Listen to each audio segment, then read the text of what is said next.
This is Secrets to Win Big, your roadmap to sustained growth. Brought to you by Arjun Sen, founder and CEO of Zen Mango, top brand growth driver, and a former Fortune 500 executive who has been called one of the most marketing intelligent minds in the business. Find him at zenmango.com. And now, here's your host, Arjun Sen. Welcome to Secrets to Win Big with Arjun Sen. Today, it is a personal pleasure of mine to welcome and introduce Meridith Elliott Powell. I want to get into how I got to know Meridith in a second, because that is very important on why I got so excited about the podcast. But let me first tell you a little bit about Meridith. She is a researcher and award-winning author, Hall of Fame speaker. She is the CEO of MotionFirst, an innovative company designed to help organizations, professionals, and entrepreneurs turn uncertainty into competitive edge. Think for a second. Uncertainty is where we give up. Meridith is flipping that and making us win when we were ready to give up. I really want to know about this. She's also the developer of Thrive System, a highly research-proven methodology that solves the biggest problem facing businesses today. It also gives me amazing pleasure as a member of National Speakers Association that I am talking to our chair-elect, Meridith Elliott Powell. Meridith, welcome to Secrets to Win Big. Thank you, Arjun. What an honor to be on here speaking with you. Absolutely. So Meridith, I'll get into NSA absolutely, but I want to do that last. But before that, I want to understand a little bit about Thrive Systems. With your amazing mind, you could have done a lot of things. Why Thrive Systems? What was the vision behind you building them? Yeah, so it's such a great question. You know, if we go back to 2018 and 2019, before COVID hit and really all this uncertainty hit, I was doing what we do in the work that we do, and that is I was listening to my clients, and everybody was having their best year on record. Everybody was doing so well, but everybody was expressing this concern about uncertainty, that the bottom was going to fall out. And that just got me thinking, why does uncertainty always have to be bad? And what could happen in your business if you really believed that uncertainty could lead to opportunity? And that even got me thinking further. I thought, well, you know, every 50 to 100 years, don't we really feel some type of big shift in our world? I mean, we have a war, or we go through, you know, some form of technology transforms our world, and have businesses really thrived through that? So the short answer to it is, it seemed, I got interested because it seemed to be the most pressing problem that people were worried about. It seemed to be the thing they feared the most. And I wanted to crack the code. I wanted to be able to say to people, not only uncertainty is positive, but here's exactly what you do, how you do it, if you want to navigate uncertainty successfully. I love that. And what I wrote down the moment you said it was, uncertainty is not all bad. The two things that you taught me right there is the mindset of embracing uncertainty, and then how to flip that. So using that and building it a little forward, is there a success story that you can talk about and you're comfortable sharing where this whole thing turned into one of the biggest wins ever? Yeah, I mean, there's so many. The book is just chock full of success stories, but I'll tell you one of my favorites. So there's 9 strategies in the Thrive system, and I basically put a historical company that's still thriving today, as well as a modern day company with each one of the strategies. And strategy number 6 is secure your base, that even in an uncertain world, even when the economy is bad or competition is steep, it is still the best time to grow your business, because when uncertainty hits, your customers need you more, not less. And your competitors will tend to pull back, and you should go in. And there's the story of Procter and Gamble, but securing your base is all about believing that the path to profitability and growth lays in listening to your customers. If you listen to them, They will tell you what they need. And if you can fulfill what they need, your business will grow despite the odds stacked against you. And there's a story of Procter & Gamble. And Procter & Gamble, a company we all know, was actually started in the 1800s by two men, Mr. Procter and Mr. Gamble.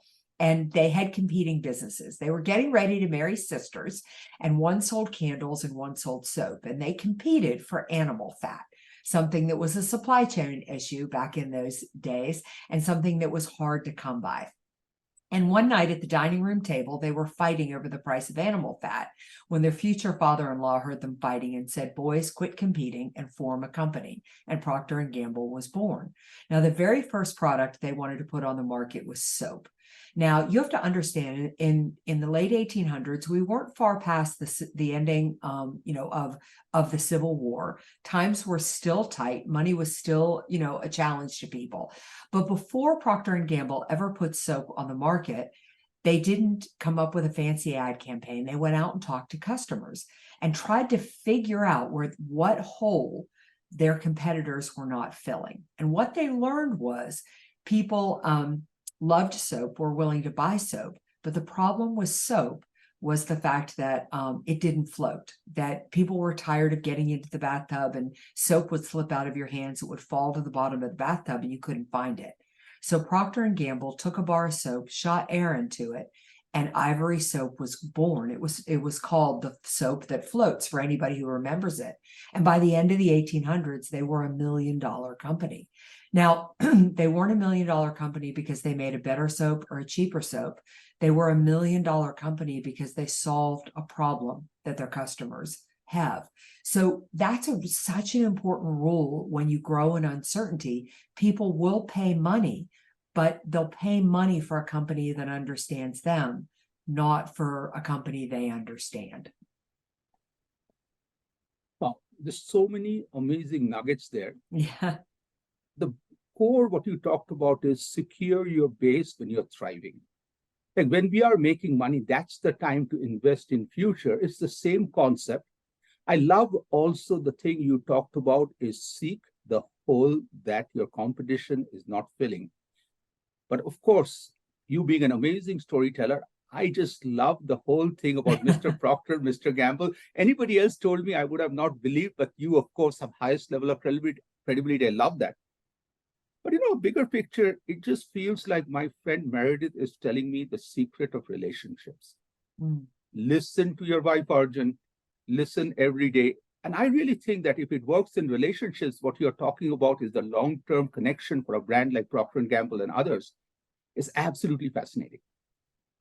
I want to move from there to MotionFirst. Can you tell me a little bit about MotionFirst, what it is and how you build it and what the vision is? Yeah, so MotionFirst is my company. And, I love that you asked me this because I don't get to talk about it very often. I was in business probably 2 years before I named my company. I was really struggling with what to call it.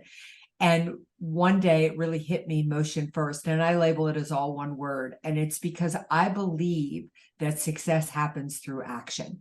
I am somebody who moves to find answers and believes that success comes from progress, not from knowing exactly where you're going to land. I mean, I'm really big on having the vision, and then the path to get there can take us a lot of different directions. So that's the meaning for my company. And my company, in essence, our vision is to help people achieve their dreams, create opportunities by truly understanding that comfort in the uncertainty, by embracing it, it will lead to their greatest opportunities. We do this through keynotes, we do this through trainings, we do this through coachings, and we do this through online offerings to our clients. But our entire premise, whether it's personal, whether it's professional, whether it's growth, sales, or leadership, is truly helping people find opportunity in the midst of uncertainty. Wow. And if I look at and do approximately, like you have helped millions of people directly and indirectly overcome uncertainty. And that helps me transition to the area I really want to talk about is National Speakers Association. Sure. And the next 15 seconds is about me because it's my story about my Meridith Elliott. I am a new speaker at National Speakers Association, and one of the routine events, the Meridith Elliott is supposed to come and speak. The Meridith is very important to me. At the end, once she speaks, once she was done, she offered to help National Speakers Association, the Colorado chapter, by saying, hey, if you guys want to bid on, I'm going to give one session with me. And Arjun, just like the donkey in Shrek, says, me, and I was the lucky winner. What I did not understand was what I won that day. I was supposed to get one session with Meridith. I got obscene amount of sessions. Okay? But what I learned was giving comes from the heart. Giving comes focusing on the person receiving.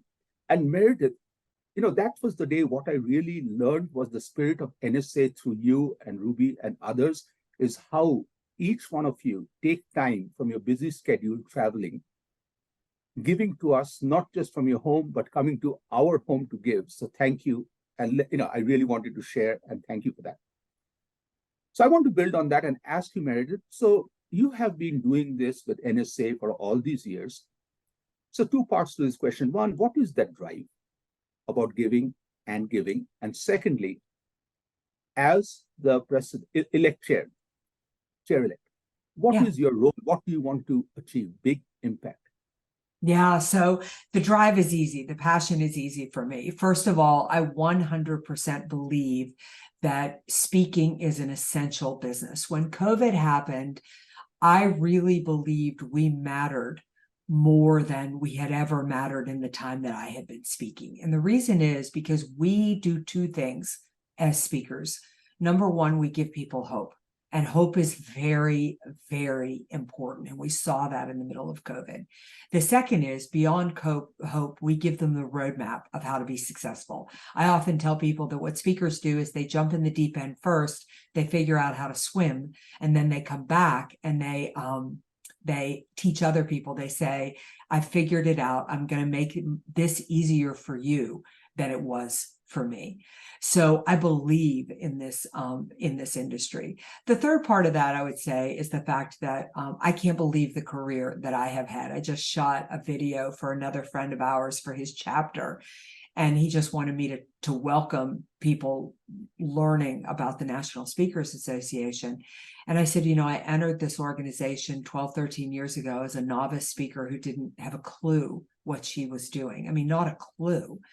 And here I sit today as, a Hall of Fame speaker who's spoken all over the world, who's in the $1 Million Speaker Group, and lucky enough to be the chair of the National Speakers Association. That only happens because this organization is unusual in that we are all dedicated to helping one another be successful. We call somebody, we ask for ideas and advice, and they give it to us. They open how they grew their business. My vision for what happens with the National Speakers Association is, number one, I want to grow it. I really want more people who are speakers who are not a part of the organization to become a part of the organization. I want to elevate the caliber of the speaker in here. This needs to be a place where we come together, work together, and people who have really mastered their craft. And then I want to make sure that everything that we offer through the National Speakers Association helps people build a better business and be a better speaker.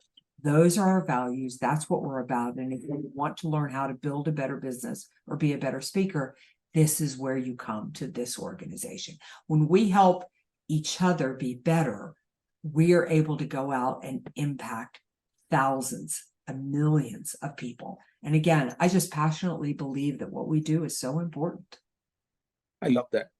And as a branding expert, I want to add to Meridith's vision by saying, if you want to join National Speakers Association, this is the year. Because you can always brag, I joined when Meridith was the chair. Once in a lifetime opportunity right here, right now. So Meridith, I want to now change the gear and retrospect as you, the leader, and your learnings. You have learned from a lot of leaders. Can you just pick one person, one of the top, and share with us how a person, a leader influenced you and things you learned? Yeah, really, there have been so many, so many along the way. And some I have learned from because they have been tremendous leaders, and some I have learned from because they haven't been the type of leader that I want to be. And I think that's important, to be observant and pay attention to who you admire, but pay attention to the pitfalls that you could fall into a leader. But Arjun, the leader that I'm obsessed with right now is one that is known to us in the National Speakers Association, and that is Nido Qubein. And I'm obsessed with Nido because I'm just blown away by what he's been able to do with High Point University. But there's two things that I'm really, really attracted to, and I want to emulate as a leader. Number one, he is clear on, does not apologize for, and follows his values very strongly. And I'm a little, I'm quite intrigued with the power of values. I don't think that we have really tapped into how important values are to a person's success. But if you visit High Point University, if you're lucky enough, you'll find that the values are God, family, country. I think that's the right order. And whether you agree with that or not, it's not important. What's important is the values. Now, High Point University, obviously, place where people send their children to college. And if you ask him about the values, he'll say, God is anybody you want to pray to. Family is however you want to interpret. Country is the United States. On this college campus, we take a knee. And I said, how have you been able to navigate that in a world where values certainly aren't popular at an academic level, or what look to be the type of values you're putting? He said, I know who my students are. I know who the parents are. And when you stand by your values, people are either repelled by you or attracted to you. And you attract the people like you. And if you can attract the people who want what you want, you will grow. The second thing that I'm really taken with is his loyalty. Nido is a man who has long surpassed the National Speakers Association. But he continues and remains dedicated to us because this is where he got his start. This is where a lot of his friends are. And he doesn't just stand by us, he continues to invest. And I really admire that loyalty and those things. So those are some of the qualities. I could go on, when I look at how High Point has grown, I really imagine, I love the strategy there and all those types of things. But loyalty and values are two things I really want to bring even more into the National Speakers Association. I'll take a breath here after I say this, but Arjun, the one thing that really blows me away about the National Speakers Association versus any other organization I've belonged to is that so many of us trace our success back to a connection we made or something we've learned there. And because of that, many of us feel dedicated to the organization. And I want to continue to capitalize on that. I think there's so much value in that. Thank you for sharing, because to me, you made it so simple. To some of us, it's a difficult conversation. And what made it simple is two things you shared. One is follow values unapologetically, because that is you. And the second part is how you made it inclusive to let everybody else follow their values on the definitions of family and God as you start going through. So it's not that you have to follow my values. It's all about each one of us need to be defined by who we are. Next, I want to talk about another specific leader. This is a leader you know best. This is the leader you wake up and see in the mirror every morning. That is Meridith. So I just want to look at, from that amazing Meridith, everything you have learned in life. One of the lessons, values that you want to take forward. What is the most important lesson that you want to take to tomorrow and day after from Meridith? As it relates to leadership. Anything. Yeah, There's actually a couple. I mean, number one, I would have to say the first thing that pops for me is to listen. I really want to listen, and I really want to be inclusive as it relates to people interpreting what it means to build a better business and be a better speaker. I want to caution that with saying, I don't want to go down one path or another so that people feel excluded, and which is difficult in today's world. You know, there's a lot of political beliefs out there. There's so many things that divide us. And if we focus on what divides us, we will remain divided. And I think through listening, you hear what people really, really need. And if you can deliver what people really, really need, the things that divide us matter less. And so that is the other. The second is courage. The courage to make tough decisions, and the courage to do what needs to be done in order to keep an organization successful, healthy, and moving forward. One of the beautiful things about a membership organization is its members. One of the most difficult things about a membership organization is its members. You have a lot of diverse thoughts, ideas, and opinions, and people can be tough, and they can make demands, and they can feel like things they need are not getting taken care of. But that's where you have to go back to that touchstone of values and say, does this help the organization build a better business or be a better speaker? Does this help our members build a better business and be a better speaker?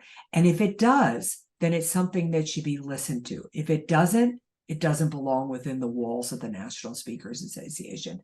The last I'm going to say is approachable.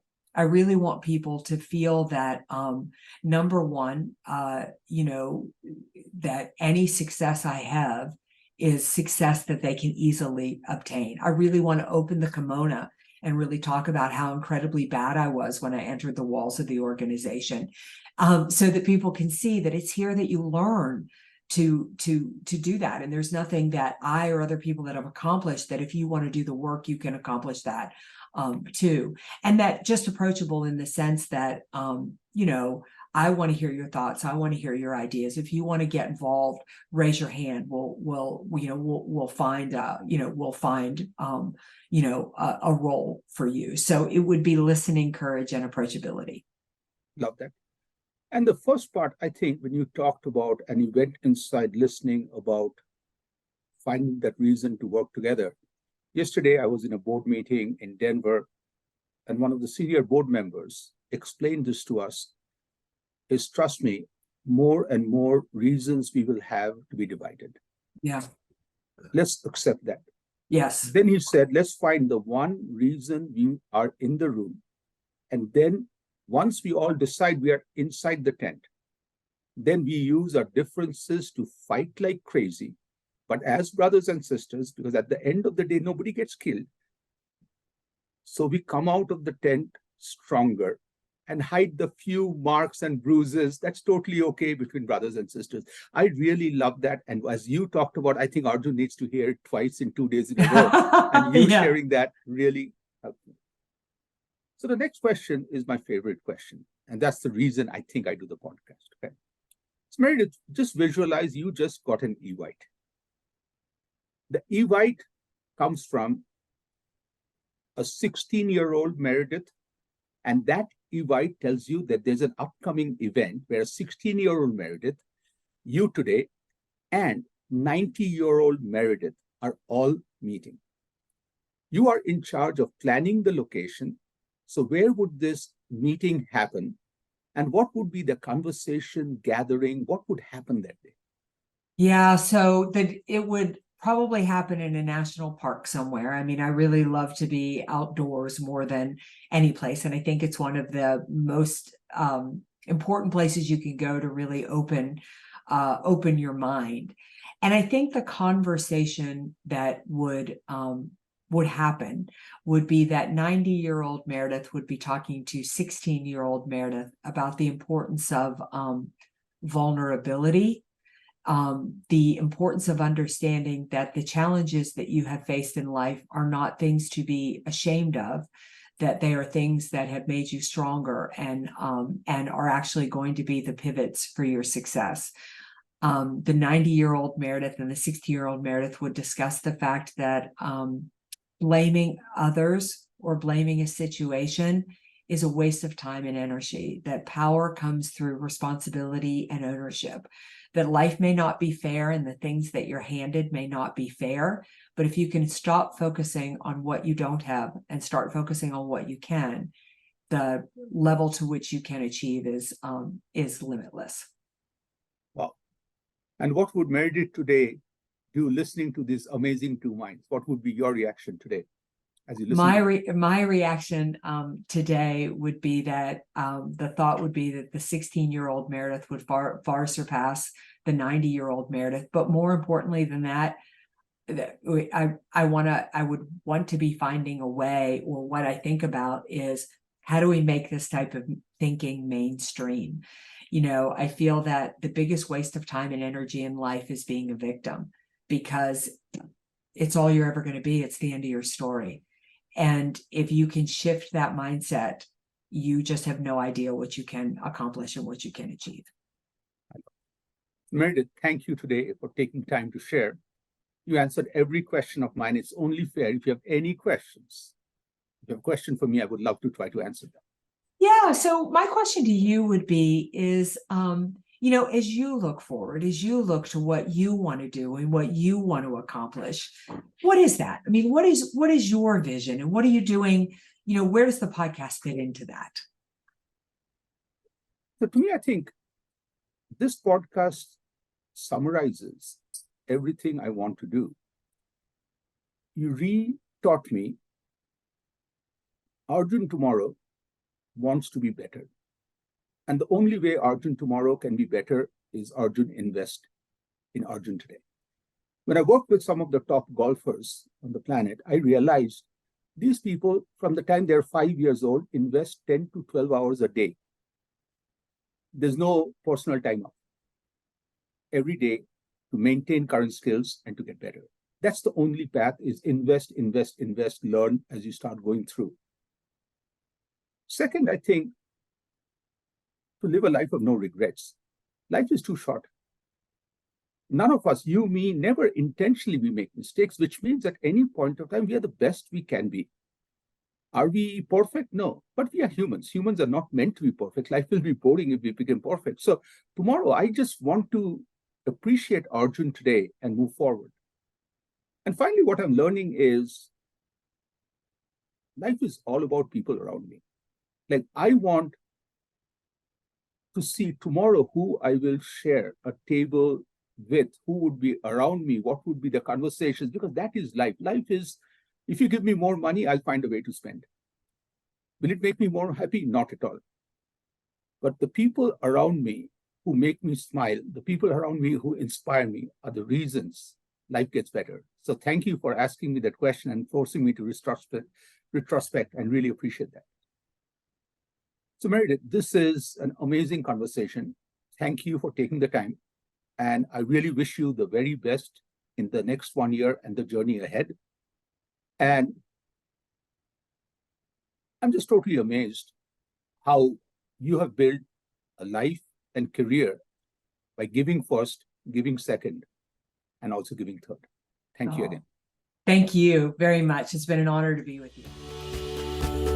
You've been listening to Secrets to Win Big with Arjun Sen, founder and CEO of Zen Mango, top brand growth driver, and a former Fortune 500 executive who has been called one of the most marketing intelligent minds in the business. To learn more, visit www.zenmango.com. Share this podcast with your friends and subscribe wherever you like to listen to podcasts.